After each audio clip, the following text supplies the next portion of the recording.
اعوذ باللہ من الشیطان الرجیم۔ پناہ مانگتا ہوں میں اللہ کی شیطان مردود سے۔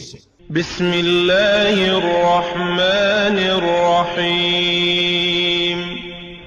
شروع اللہ کے نام سے جو بڑا مہربان نہایت رحم والا ہے۔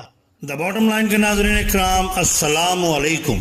محترم ناظرین، ہم اپنی آج کی ویڈیو میں حضرت بابا بلے شاہ سرکار رحمت اللہ علیہ اور ویر گلاب سنگھ کا مقابلہ آپ کے سامنے پیش کریں گے، جو یقیناً آپ کے لیے دلچسپی کا باعث ہوگا۔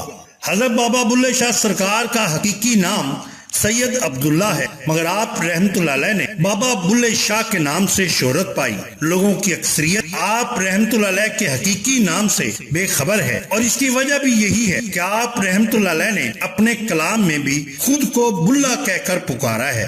آپ رحمت اللہ علیہ کا تعلق سادات گھرانے سے تھا، اور آپ رحمت اللہ علیہ کا شجرہ نسب 14 واسطوں سے حضور غوث اعظم حضرت سیدنا عبد القادر جیلانی رحمت اللہ علیہ اور 25 واسطوں سے حیدر کرار حضرت سیدنا علی المرتضیٰ کرم اللہ وجہ الکریم سے جا ملتا ہے۔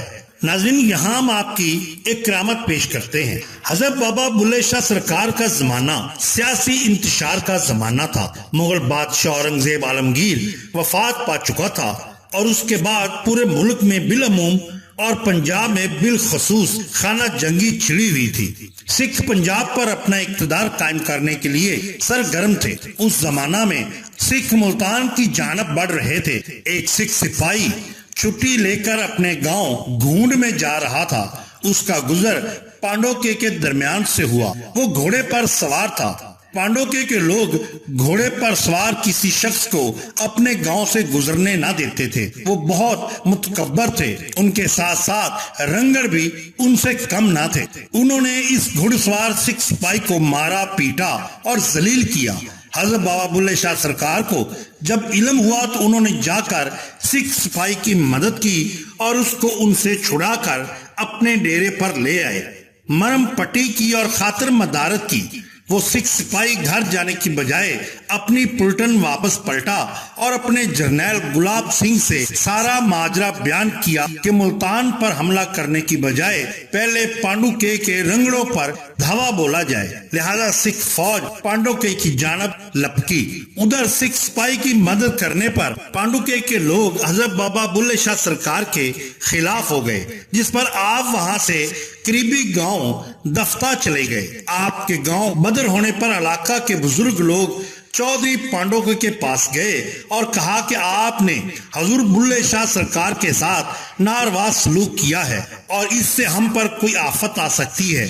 آپ جائیے اور حضرت بابا بلے شاہ سرکار کو منا کر واپس پانڈوکے لے آئیے۔ چودھری پانڈوکے دفتہ گیا اور حضرت بابا بلے شاہ سرکار سے واپس پانڈوکے جانے کی درخواست کی۔ آپ کے انکار پر چودھری پانڈوکے نے ناروا سلوک اختیار کیا، دھمکیاں دی اور برے الفاظ بھی استعمال کیے۔ جب تلخ کلامی اور بحث و مباحثہ حد سے بڑا تو آپ نے فرمایا، بلیا جے تو غازی بنیا ہے، لک بن تلوار، پہلو رنگڑ پانڈو مار کے پچھوں کافر مار، اجڑ گئے پانڈو کے نگر گیا سدھار، وسدا روے شیخو پورا لگی رہے بہار۔ یاد رہے کہ یہ شیخو پورا ضلع شیخو پورا نہیں بلکہ پانڈوکے کے ایک گاؤں کا نام ہے جو اب بھی آباد ہے، اور اسے شیخو کی اولاد نے آباد کیا تھا، جس نے آپ رحمت اللہ علیہ کو پتھر مارتے وقت بچایا تھا۔ دوسری جانب وہ سکھ سپاہی جس نے اپنی فوج کے کمانڈر افیسر کو پانڈوکے کے بارے میں بتایا تھا، فیصلہ کیا کہ فوراً پانڈوکے پر حملہ کیا جائے۔ خیر، یہ فوج آسمانی بجلی کی طرح پانڈوکے پر ٹوٹ پڑی۔ جو سامنے آیا اسے قتل کر دیتے،